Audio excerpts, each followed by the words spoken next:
Il y a des années comme ça où le cinéma semble entrer en ébullition, alignant plusieurs films majeurs sans que le public en ait conscience. Et 1982 en fait clairement partie. Rappelez-vous, cette année-là, E.T. s'envolait en tête du box-office et bouleversait des millions de spectateurs, pendant que John Carpenter nous plongeait dans l'horreur glaciale avec The Thing. Mais 1982, c'est aussi l'heure du renouveau. Tandis qu'en France, on assiste au dernier film avec De Funès, de l'autre côté du globe, l'Amérique réganienne forge ses nouveaux mythes. Rambo et Conan le Barbare s'imposent à l'écran et rivalisent de testostérone sur les cendres encore fumantes du nouvel Hollywood. Quelques œuvres pourtant entretiennent la flamme d'un cinéma plus audacieux, comme c'est le cas avec Tootsie, une comédie plutôt fine portée par un Dustin Hoffman au sommet de son art. Mais oubliez tout ça, s'il y a un film à retenir, c'en est un autre. Je parle d'un film choc, aujourd'hui considéré comme culte, mais qui avait un peu bidé à sa sortie. Ce film, c'est évidemment Blade Runner, le nouveau film du metteur en scène Ridley Scott avec en vedette Harrison Ford. Dans cette vidéo, on va parler de ce film, Blade Runner, sorti en France le 15 septembre 1982. Mais alors, sous quel angle on va traiter tout ça? On pourrait par exemple parler des différentes versions qui existent, nées du conflit entre Ridley Scott et les studios. On pourrait aussi parler du jeu des acteurs, faire une lecture comparée avec le bouquin de Philippe K. Dick. On pourrait aussi parler de la musique envoûtante de Vangelis, explorer les nombreuses théories sur l'identité de Descartes ou examiner cette esthétique unique entre néo-noir et cyberpunk. Mais non, aujourd'hui on va parler du moment le plus marquant du film, je veux parler du monologue final de Roy Batty. J'ai vu tant de choses que vous, humains, ne pourriez pas croire. Et oui, je parle de ce monologue, prononcé au bout d'1h46 de film et dont voici la version originale. I've seen things you people wouldn't believe. Un monologue assez bref, 42 mots considéré par beaucoup comme le soliloque mortuaire le plus émouvant de l'histoire du cinéma. Mais alors, il vient d'où ce monologue? Quelle est son histoire? C'est précisément la question qui va nous intéresser. Mais avant d'en parler, je vous invite à vous abonner à la chaîne si c'est pas déjà fait et à partager la vidéo pour soutenir mon travail. Voilà, et maintenant que c'est fait, histoire de se remettre dans le bain, Blade Runner, de quoi ça parle? Blade Runner, c'est un film qui nous plonge dans un Los Angeles dystopique, ravagé par la pollution, les guerres, le dérèglement climatique et où la faune a presque entièrement disparu. Pour fuir ce monde à l'agonie, l'humanité a colonisé l'espace et a envoyé des réplicants, des androïdes ultra perfectionnés, réduits en esclavage et produits par la puissante Tyrell Corporation. Sauf qu'un matin, une rébellion éclate et une poignée de réplicants de dernière génération revient clandestinement sur Terre à la recherche de leur créateur. C'est alors que Rick Deckard, un ancien flic désabusé et spécialisé dans leur traque, est contraint de reprendre du service pour les retrouver et les éliminer, faisant de lui un Blade Runner. Sa mission le mène sur les traces de Roy Batty, le leader charismatique de ces réplicants en quête de vie et de sens. Mais au fil de son enquête, et selon la version que vous regardez, Rick Deckard doute de plus en plus de la frontière entre humains et machines. Le film culmine alors dans une confrontation au dénouement inattendu porté par le réplicant en fin de vie. Attack ships on fire off the shoulder of Orion. Cette scène, connue sous le nom de monologue des larmes dans la pluie, ne laisse personne indifférent et mérite qu'on s'y attarde, car derrière elle se cache une histoire tout aussi fascinante, celle d'un acteur qui a su écouter son instinct. Sans cet acteur, la réplique n'aurait jamais vu le jour, c'est un pur moment de cinéma qui n'existe que grâce à l'audace, la sensibilité et la vision d'un homme. Alors laissez-moi vous raconter non pas simplement l'histoire de la réplique, mais l'histoire de l'acteur qui l'a rendu possible. Je veux parler de Rutger Hauer. Please welcome Rutger Hauer. Tout commence en Europe en 1981. Rutger Hauer a alors 36 ans et est déjà une star du cinéma néerlandais. Avec son mètre 85, son regard bleu acier et son sourire carnassier, il dégageait une certaine aura. Mais ce sont surtout ses performances dans Turkish Delice et Le Choix du Destin, deux films réalisés par Paul Verhoeven qui vont attirer l'attention des producteurs étrangers. Et cette année-là, justement en 1981, il reçoit l'appel de deux producteurs qui souhaitent l'enrôler dans un projet de film intitulé Das Boot, un film de guerre qu'on connaît en France sous le titre Le Bateau et qui a la particularité de se passer quasi exclusivement à bord d'un sous-marin allemand pendant la Seconde Guerre mondiale. Un pitch qui refroidira pas mal l'acteur, qui sortait tout juste d'un téléfilm où il incarnait Albert Speer, l'un des hauts dignitaires du Troisième Reich, et c'est précisément la raison pour laquelle il refusera de s'embarquer dans ce film de sous-marin qui traite lui aussi de la Seconde Guerre mondiale. En gros, à ce moment-là, l'acteur est à un moment décisif de sa carrière, et il a peur de s'enfermer dans le seul registre de l'allemand de service, froid et sans émotion. Mais c'est pas la seule raison qui le pousse à décliner la proposition, parce qu'à ce moment-là, il a un autre objectif, il veut percer à Hollywood. Ja, Nederland is gewoon een klein land en ik wil met andere regisseurs werken. En daar is Nederland gewoon te klein. Ik wil filmacteur blijven. Ik moet naar het buitenland dan. Il va donc prendre des cours particuliers pour travailler son accent américain et se détacher progressivement de son image trop européenne. Mais bon, il sait que tous ses efforts ne suffiront pas à rejoindre le cercle très fermé de Hollywood. Pour y parvenir, il lui faut un rôle fort, un film marquant pour se faire une place dans l'industrie américaine. Et justement, à ce moment-là, une opportunité inattendue va se présenter. Alors qu'il séjourne à Los Angeles, Rutger Hauer reçoit un coup de fil de Ridley Scott qui l'invite à déjeuner pour lui parler de son nouveau projet de film. Le rendez-vous a lieu dans un restaurant italien sur Mulholland Drive et la scène pourrait sortir tout droit d'un film. Les deux hommes passent une grande partie du déjeuner à parler de tout, sauf du film, ce qui fait qu'à la fin du repas, alors qu'ils ont toujours pas parlé boulot, Rutger Hauer finit par demander ce qu'il en est exactement de ce fameux projet intitulé Blade Runner dont il a reçu le scénario par courrier. Et c'est à ce moment-là que Ridley Scott lui parle de son film. Il décrit un futur sombre, un Los Angeles noyé sous les néons blafards, avec des humanoïdes synthétiques, un flic désabusé, et au milieu, il y a Roy Batty, ce leader imprévisible et dangereux. Scott propose alors à Rutger Hauer de jouer ce rôle, un choix qui avait d'ailleurs été validé par Philip K. Dick, l'auteur du livre, qui décrivait l'acteur néerlandais comme, je cite, le parfait Roy Batty, à la fois arien, froid et sans défaut, ce qui est assez ironique quand on sait que Hauer cherchait précisément à se détacher de cet archétype. Mais là, à ce coup-ci, c'est Hollywood, et avec ses deux films à son actif, à savoir Les Duellistes et Alien, l'offre de Ridley Scott, elle est difficile à refuser. Pourtant, Rutger Hauer n'est pas immédiatement séduit. À ce moment-là, il reste assez sceptique vis-à-vis des films de science-fiction qu'il trouve trop souvent kitsch. Il a peur de se retrouver dans un film pas très crédible, un peu prétentieux et visuellement daté. Heureusement, Ridley Scott le rassure, il lui décrit un univers visuel inspiré par Möbius et Enki Bilal, à la fois futuriste et oppressant, et où les réplicants sont des êtres à l'apparence humaine et doués de sensibilité. Des détails qui finissent par convaincre l'acteur. 2 semaines plus tard, le contrat est signé, Rutger Hauer est officiellement confirmé dans le rôle de Roy Batty. Ja. Et c'est ainsi qu'en mars 1981, le tournage de Blade Runner peut commencer. Directement, dès qu'il est installé à Los Angeles, Rutger Hauer s'impose une routine stricte, mêlant entraînement physique intense, travail approfondi sur le texte et échanges réguliers avec le scénariste David Peoples pour creuser la psychologie de son personnage. Parce que oui, l'acteur il va prendre le film très au sérieux. Il voyait le cinéma comme un art total, une expérience immersive où chaque détail enrichissait la complexité du personnage. This film has so much to offer on the big screen.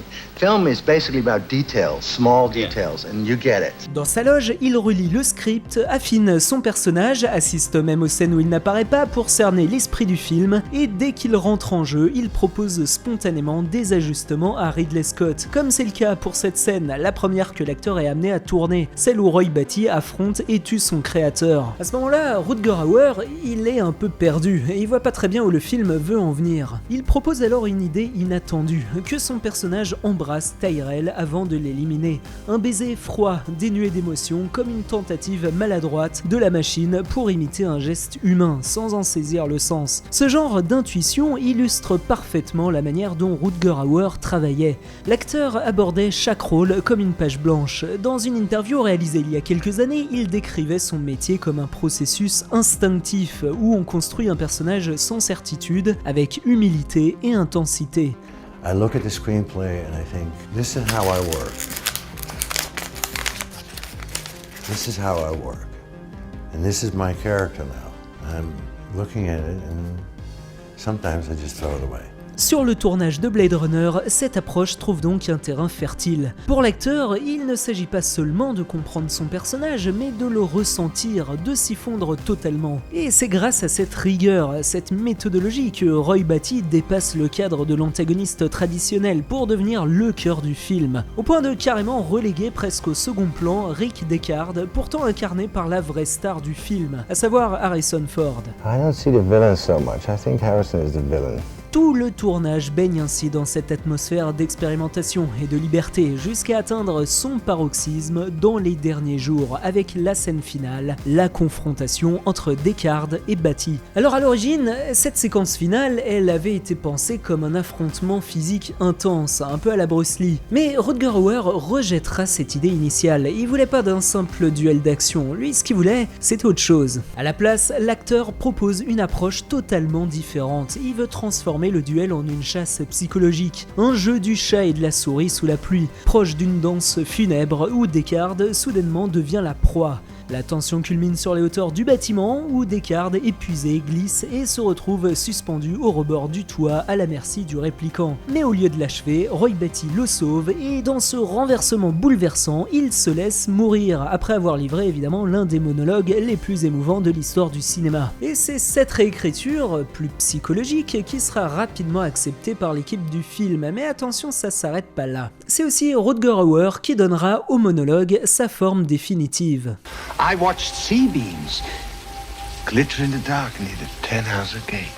À la base, un premier monologue avait été rédigé par David Peoples, le scénariste du film. Un texte assez long, empreint de lyrisme, censé précéder la mort du répliquant. Mais la veille du tournage, Rutger Hauer lit le script et il a le sentiment que quelque chose sonne faux. Il trouve le texte trop mécanique, trop verbeux. It felt like it was in the wrong place, it was too late, it was too technical. And I thought, what if he could say in one line what he will miss and what, Deckard is missing? Du coup, pendant la nuit, il décide de tout réécrire. Il taille dans le vif, garde seulement 2 ou 3 lignes essentielles et ajoute une phrase de son cru, la fameuse réplique « Tous ces moments se perdront dans le temps comme les larmes dans la pluie ». That's the only line and that wasn't improvised. That came to me at 4 in the morning while I was thinking, God damn it, I hope they don't want me to say these 300 words. Et alors là, sur le plateau, une fois le monologue déclamé, tout s'arrête. On a là un personnage sous la pluie qui partage ses derniers souvenirs en marquant de longues pauses entre chaque phrase. Les images invoquées sont un peu abstraites, on voit pas trop où est-ce qu'il veut en venir, ça parle de grands navires en feu, surgissant de l'épaule d'Orion, des rayons fabuleux, sans oublier la fameuse porte de Tannhäuser qui a fait tourner la tête de nombreux fans. At 3 a.m. in the morning on the last day, and we're 2 hours from dawn, because we're nearly in the summer months, I think, yeah. And it's already gone blue, so I go to the trailer and say to him, okay, you got to get out there now, we're ready. And he said, look, I've got these words, can I just say them? And I said, okay, say them. And that was it. I thought it was beautiful. Cette réécriture de l'acteur transforme radicalement la scène. Ce n'est plus un discours, c'est un chant funèbre, dépouillé de toute fioriture. L'émotion frappe en plein cœur. Même le scénariste David Peoples reste sans voix. He looked at me very sheepishly like I've been a naughty boy, he's an actor and he'd written these lines. Bref, on assiste presque là à un moment shakespearien, y a rien qui dépasse, tout semble s'accorder parfaitement. La musique de Vangelis se mêle à la pluie battante comme une respiration lente et mécanique. Les cheveux ruisselants de Roy Batty, son corps marqué et le regard vide et abasourdi de Deckard, tout est là. S'ensuit un dernier regard, le visage s'incline, quelques notes s'élèvent dans le ciel comme un dernier souffle. L'empreinte de Rutger Hauer dans cette scène est incontestable. Tenez d'ailleurs, même cette colombe là qui s'envole et qui vient clôturer la séquence, c'est lui qui a eu l'idée. Alors ok, à l'image ça peut sembler un peu kitsch, mais pourtant ça fonctionne. Pendant un moment j'y ai vu une référence à un autre de ses films, on voit l'acteur effectuer un geste similaire, jusqu'à ce que je tombe sur cette interview, où l'acteur nous dit à demi-mot qu'il ne faut pas forcément chercher d'explications rationnelles. Het hele idee was, als de ziel gaat, dan moet er wat vliegen. En dat is belachelijk nu, want de machine als die doodgaat of als de batterij, dan vliegt er niks. Pour lui, le public aime se laisser emporter par le cinéma, il accepte beaucoup de choses, et c'est d'ailleurs ce qui en fait toute la beauté de cet art. Wat ik het leukste vind aan film, dat je weet dat je besodemieterd wordt. En net als ik zei, die scène. En toch kan je er heel goed in meegaan. Alors, on pourrait longuement analyser les multiples significations de ce monologue, mais au-delà des mots, ce qui frappe, c'est le geste de Roy Batty. Comme je l'ai dit précédemment, le répliquant prend dans cette dernière scène une décision inattendue. Alors qu'il sent la fin arriver, il choisit de sauver Descartes, dont il perçoit une détresse familière, une solitude qu'il porte en lui depuis sa création. Roy, qui n'a jamais eu de contrôle sur sa vie, reprend enfin le pouvoir en choisissant lui-même la manière dont il meurt. Ce choix marque un dépassement de sa programmation, affirmant sa conscience et son libre arbitre. Lorsqu'il prononce ces mots, tous ces moments se perdront dans le temps comme des larmes dans la pluie, ce n'est ni une plainte ni une accusation, mais un adieu. Il ne cherche ni la justice ni la vengeance, mais simplement à témoigner de son existence. En énumérant ses souvenirs les plus intimes et en sauvant le seul être encore là pour les entendre et les porter, Roy refuse de disparaître dans l'oubli, faisant de sa mort un dernier acte profondément humain. Mais ce geste cache aussi une question plus profonde, celle de la quête de sens face à la souffrance. Pourquoi fabriquer des êtres sensibles si c'est pour les condamner à une existence brève, marquée par la douleur, la perte et la peur de la mort? Pourquoi ce personnage de Tyrell, dans ce rôle de dieu créateur, aurait-il conçu des répliquants voués à une fin aussi tragique? Face à cette interrogation, Roy avait apporté une première réponse en éliminant son créateur, un geste de révolte contre l'injustice d'un monde où la souffrance semble inscrite dès l'origine. Pourtant, dans la scène du monologue, Roy opère une transition marquante, passant de la violence à la compassion, puis à la rédemption. Alors bon, indépendamment des références christiques qu'on peut trouver, Roy devient à la fin du film une figure tragique qui trouve dans l'éphémère et l'épreuve une forme d'accomplissement. Là où Descartes, en tant que Blade Runner, est formé pour traquer et éliminer, Roy choisit de sauver une vie, renversant ainsi les rôles et les attentes. Rutger Hauer qualifiera ce moment de bug magnifique, une faille dans le programme, une anomalie poétique qui laisse passer un supplément d'âme. Et justement, ce qui rend ce monologue encore plus poignant, je trouve, c'est quand on écoute un petit peu Rutger Hauer en parler. D'un côté, on l'imagine un peu saoulé de sans arrêt devoir revenir là-dessus, comme si toute sa carrière se résumait en ces quelques mots, et pourtant, dès que la question du monologue est abordée dans des interviews, son visage s'illumine d'une émotion sincère. I think no actor ever went through this, but I have to tell you, it's incredible. On comprend alors que lui et son personnage ne font plus qu'un. L'acteur ne s'est pas limité à incarner Roy Batty, il est devenu Roy Batty, en lui insufflant une âme et une beauté fragile. Ridley said, after Alien, I want to make specifically this film, although it's science fiction, I want to make it a study of character and a study of mankind, of course. And whatever you feel you can add that makes it more interesting or funny or complex and wicked, I'll take it on if I like it. So I was looking for all the things that come from, spirit and heart and soul and music and dance and life. And so I did end up feeling that he allowed me to give half of me and my, let's say, craziness to the part. So, and that's why I say half of Roy belongs to me, or half of me belongs to Roy. Ce monologue a d'ailleurs eu un tel impact que Denis Villeneuve n'a évidemment pas pu s'empêcher d'en faire un clin d'œil dans la suite, Blade Runner 2049. Et alors attention, gros spoil, si vous l'avez pas vu, arrêtez tout de suite la vidéo. À la fin du film, le répliquant, joué par Ryan Gosling, meurt à son tour, allongé sur les marches, sous la neige. En sauvant Descartes, il protège un secret plus grand que lui et quitte la scène de manière discrète et élégante. Et je dois reconnaître que, même si cette suite n'est pas sans défaut, le parallèle entre ces deux scènes est assez bien trouvé. Dans l'œuvre originale, les larmes de Batty se mélangent à la pluie, disparaissant dans l'eau comme si elle n'avait jamais existé. En revanche, dans la suite, la neige qui tombe autour du répliquant et elle suspend le temps. Là où la pluie efface l'émotion, la neige vient la figer, chaque flocon marquant comme un instant de silence. Alors bon, évidemment, comme souvent chez Denis Villeneuve, le film affiche une certaine solennité, en gros ça se la raconte pas mal. Mais bon, à la limite, là, pour une fois c'est justifié, l'hommage fonctionne vraiment bien, notamment grâce au thème musical de Vangelis qui établit un lien émouvant avec Rutger Hauer et son monologue des larmes dans la pluie. Voilà pour cette réplique qui a marqué l'histoire du cinéma. Et c'était aussi l'occasion de revenir sur la carrière de cet acteur, Rutger Hauer, dont la filmographie mérite vraiment d'être explorée. À commencer par l'excellent Turkish Delice que j'ai brièvement mentionné dans cette vidéo, un film de Paul Verhoeven sorti 10 ans avant Blade Runner et qui reste pour moi l'un des témoignages les plus vibrants de ce que le cinéma européen des années 70 pouvait offrir, à savoir une histoire d'amour libre, intense et sans filtre. Immense respect donc pour cet acteur qui s'est éteint discrètement en 2019 à la suite d'une courte maladie, l'année même où son personnage disparaissait à l'écran. I mean, I feel that the wings of Blade Runner literally carry me around. It's just unbelievable and beautiful. Of course. Yeah.